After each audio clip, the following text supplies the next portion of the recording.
इस वक्त हम मौजूद हैं हनुमंतिया टापू पर और मैं हूं आपके साथ हर्षिता। हनुमंतिया टापू मध्य प्रदेश पर्यटन का जल पर्यटन गंतव्य है। इस टापू को मध्य प्रदेश पर्यटन विकास निगम द्वारा विकसित और प्रचारित है। टापू को इसका नाम एक स्थानीय गांव के नाम से प्राप्त हुआ है। खंडवा जिले की मुंदी तहसील में ये स्थित है। इस टापू पर पर्यटकों के लिए सभी आवश्यक सुविधाएं उपलब्ध हैं, जैसे आवास, उत्तम सड़क मार्ग,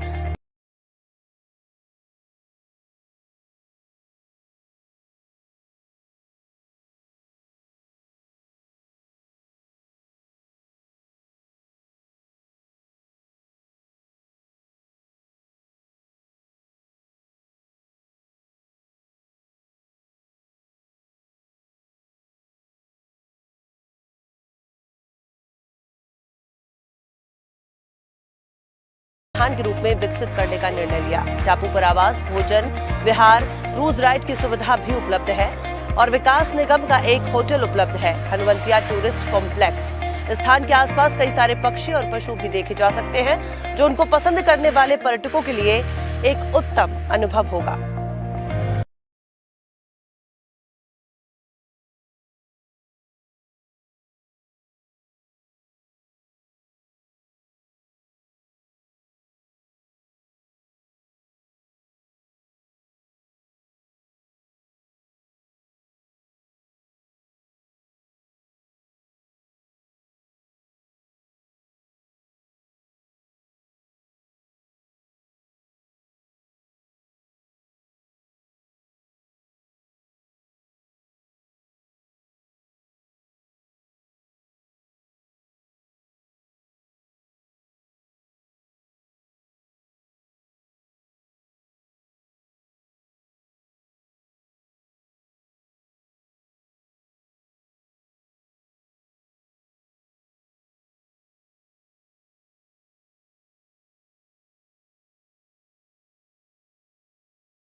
पर्यटन को बढ़ावा देने के लिए एमपी सरकार ने इस टापू पर हाल ही में कैबिनेट की बैठक की है और इसके अलावा यहां जल महोत्सव में भी हजारों सैलानी पहुंचे।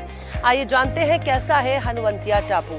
हनुमंतिया में अब 10 दिनों तक जल महोत्सव का आयोजन हुआ था। पर्यटन विभाग ने यहां पतंगबाजी, वॉलीबॉल, स्टार गेजिंग और काफी सारी गतिविधियां करवाई थी। इसके बाद देश भर के पर्यटक यहां आने के लिए उत्सुक हैं और पर्यटकों के ठहरने और खाने के लिए लजीज व्यंजन भी यहां मौजूद।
मध्य प्रदेश के सीहोर जिले में है सलकनपुर नामक गांव। यहां स्थित 1000 फीट ऊंची पहाड़ी पर विराजमान है बीजासन देवी। ये देवी मां दुर्गा का अवतार है और देवी मां का ये मंदिर मध्य प्रदेश की राजधानी भोपाल से 75 किलोमीटर की दूरी पर है।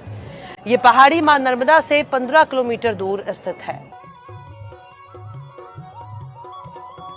सलकनपुर मंदिर आस्था और श्रद्धा का 52वां शक्तिपीठ माना जाता है। मंदिर पहुंचने के लिए भक्तों को पत्थर से बनी 1451 सीढ़ियां चढ़नी होती हैं। हालांकि अब सलकनपुर देवी मंदिर ट्रस्ट ने पहाड़ी के बजाय सड़क भी बनवा दी है। साल भर भक्त भोपाल, इटारसी, होशंगाबाद, पिपरिया, सुहागपुर, बैतूल सहित दूर दूर से टोलियां बनाकर गाजे बजाते पैदल ही यहां आते हैं।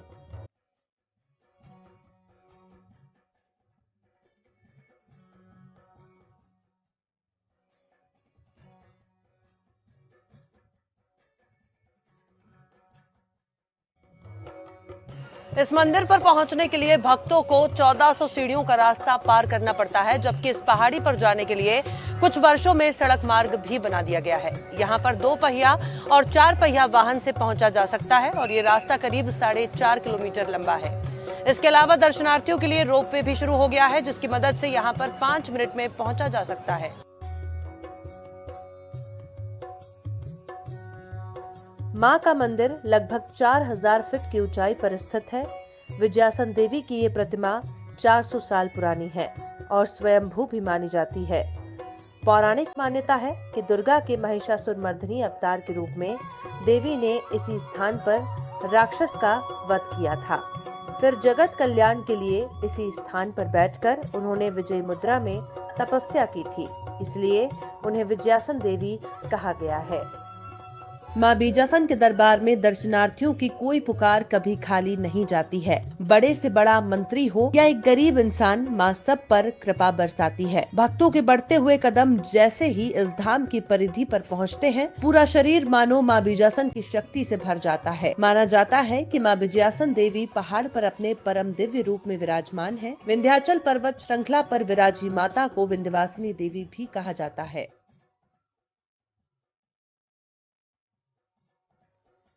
मंदिर के महंत प्रभु दयाल शर्मा के मुताबिक 400 साल पुराने इस मंदिर में स्थापित देवी की मूर्ति सैकड़ों वर्ष प्राचीन है।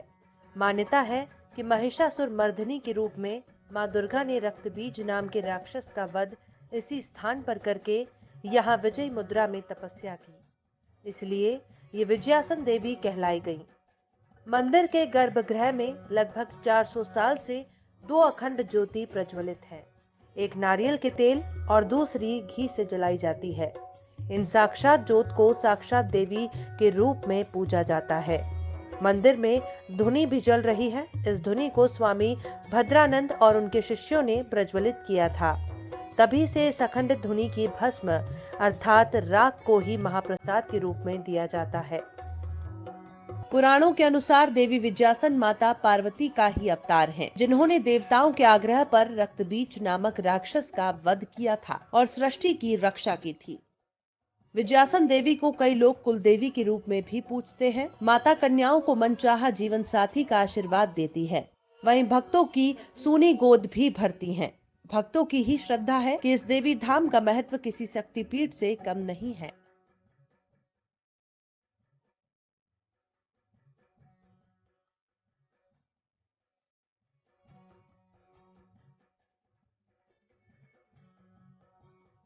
मंदिर निर्माण के संबंध में ये भी कहा जाता है कि आज से करीब 300 वर्ष पूर्व बंजारों द्वारा उनकी मनोकामना पूर्ण होने पर इस मंदिर का निर्माण किया गया था।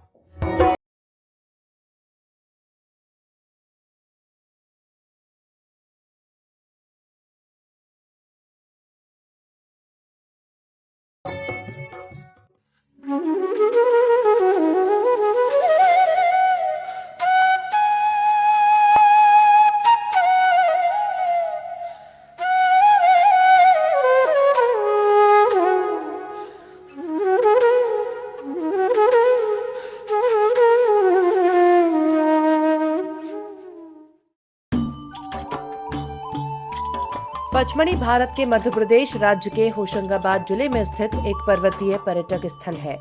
ये ब्रिटिश राज के जमाने से एक छावनी रही है।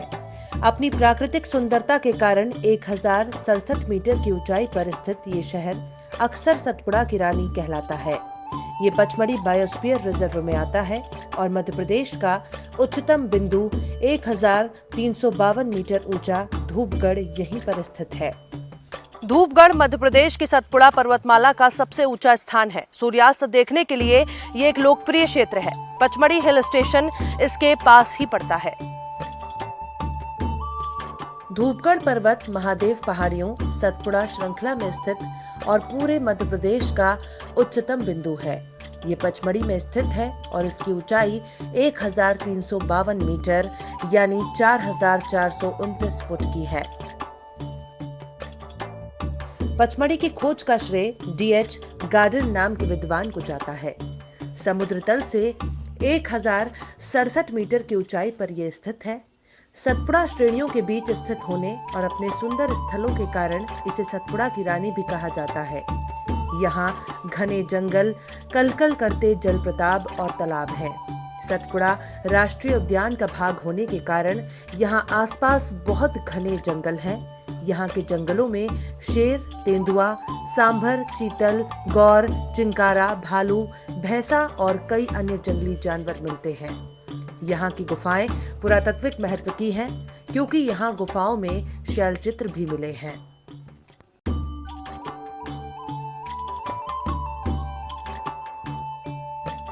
भोलेनाथ का पहला घर कैलाश पर्वत है तो दूसरा घर जटाशंकर धाम है। यह स्थान पचमढ़ी की वादियों में सैकड़ों चट्टानों के बीच बसा हुआ है। यहाँ के कण कण में शिवजी बसते हैं।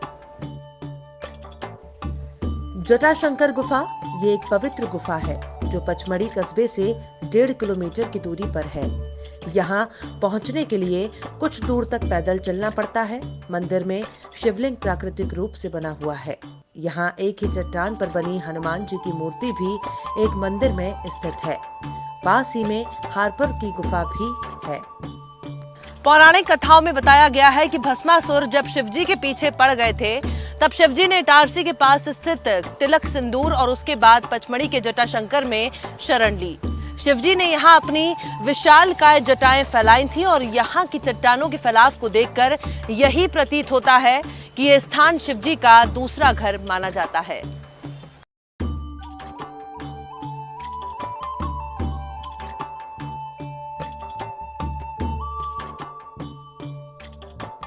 महाभारत काल की माने जाने वाली 5 गुफाएं यहाँ पर हैं, जिनमें द्रौपदी कोठरी और भीम कोठरी प्रमुख है। पुरातत्व विवाद मानते हैं कि ये गुफाएं गुप्त काल की हैं, जिन्हें बौद्ध भिक्षुओं ने बनवाया था।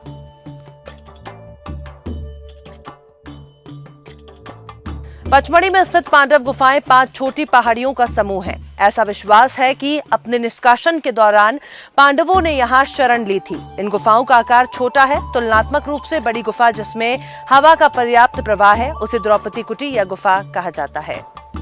महाभारत काल की मानी जाने वाली 5 गुफाएं यहाँ पर हैं, जिनमें द्रौपदी कोठरी और भीम कोठरी प्रमुख है। मानते हैं कि ये गुफाएं गुप्त काल की हैं, जिन्हें बौद्ध भिक्षुओं ने बनवाया था।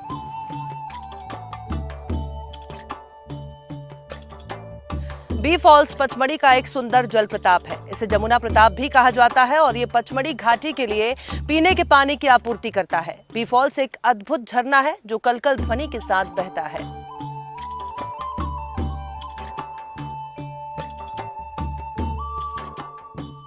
इस झरने से वर्ष भर धारा प्रभावित होती रहती है और इसका पानी पहाड़ी से 35 मीटर की गहराई में गिरता है। ये पचमढ़ी शहर से लगभग 2.5 से 3 किलोमीटर की दूरी पर है और पचमढ़ी हिल स्टेशन पर बहुत सारे झरने हैं, लेकिन यहाँ का बी फॉल झरने का उन तमाम झरनों की अपेक्षा अधिक प्रसिद्ध महत्व है।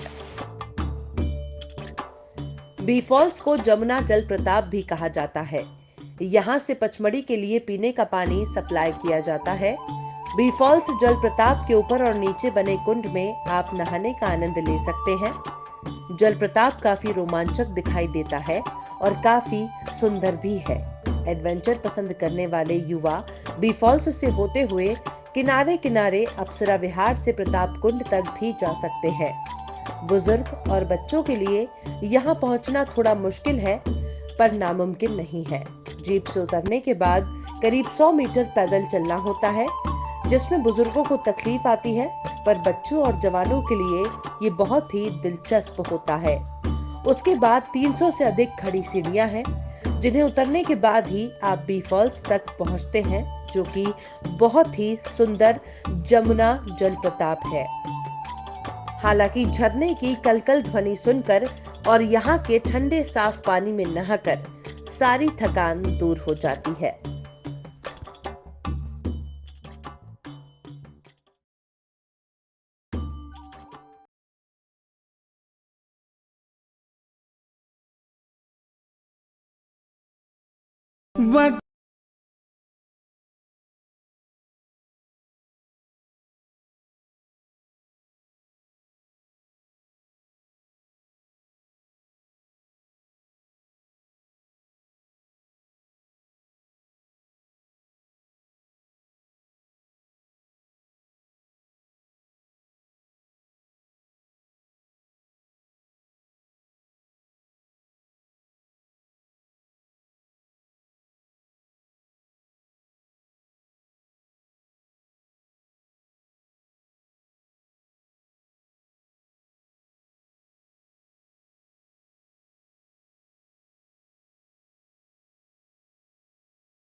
भोपाल से 2 किलोमीटर की दूरी पर सीहोर में स्थित चिंतामण गणेश मंदिर की दंत कथा बेहद रोचक है। भगवान गणेश के कई सिद्ध मंदिरों में चिंतामण गणेश मंदिर भी है। पूरे देश में कुल 4 चिंतामण गणेश मंदिर हैं। कहते हैं यहाँ भक्तों की सभी मनोकामनाएं पूरी होती हैं। भोपाल, उज्जैन, गुजरात और रणथंभौर में इन गणपति मंदिरों की सिद्धियां इनकी स्थापना की चर्चित कहानियों में छुपी हुई हैं। माना जाता है कि इस मंदिर की स्थापना विक्रमादित्य ने की थी, लेकिन इसकी मूर्ति उन्हें स्वयं गणपति ने दी थी। प्रचलित कहानी के अनुसार एक बार राजा विक्रमादित्य के स्वप्न में गणपति आए और पार्वती नदी के तट पर पुष्प रूप में अपनी मूर्ति होने की बात बताते हुए उसे लाकर स्थापित करने का आदेश दिया। राजा विक्रमादित्य ने वैसा ही किया। पार्वती नदी के तट पर उन्हें वो पुष्प भी मिल गया और उसे रथ पर अपने साथ लेकर वो राज्य की ओर लौट पड़े। रास्ते में रात हो गई और अचानक वो पुष्प गणपति की मूर्ति में परिवर्तित होकर वहीं जमीन में धंस गया। राजा के साथ आए अंगरक्षकों ने जंजीर से रथ को बांधकर मूर्ति को जमीन से निकालने की बहुत कोशिश की, पर मूर्ति निकली नहीं। तब विक्रमादित्य ने गणपति की मूर्ति वहीं स्थापित कर मंदिर का निर्माण करवाया। मंदिर में स्थापित गणपति की मूर्ति की आंख चांदी की बनी है। वास्तविक मूर्ति की आंख हीरे की थी। स्थानीय लोगों के अनुसार मंदिर और मूर्ति की सुरक्षा के लिए रात के समय मंदिर परिसर में ताला लगाया जाता है, लेकिन पहले ऐसा नहीं था। 150 साल पहले इस खुले परिसर में मूर्ति की हीरे की आंख चोरी हो गई। कई दिनों तक आंख की जगह दूध की धार टपकती रही। आखिरकार मुख्य पुजारी के स्वप्न में गणपति जी ने आकर इस जगह चांदी की आंख लगाने का आदेश दिया। पुजारी जी ने इसे चिंतामण मंदिर में स्थापित गणपति के नए जन्म के रूप में माना और चांदी की आंख लगाने के अवसर पर भंडारा किया। तब से हर साल उस दिन की याद में यहाँ मेला लगता है। भगवान गणेश ने धरती पर खुद अपनी मूर्ति स्थापित की है। भक्तों की हर मन्नत पूरी होती है। यहाँ हर महीने गणेश चतुर्थी पर भंडारा करने की प्रथा है। स्थानीय लोगों के अनुसार 60 साल पहले यहाँ प्लेग की बीमारी फैली थी। तब इसी मंदिर में लोगों ने इसके ठीक होने की प्रार्थना की और प्लेग के खत्म हो जाने पर गणेश चतुर्थी मनाए जाने की मन्नत रखी और तब से हर महीने गणेश चतुर्थी पर भंडारे की ये प्रथा चली आ रही है।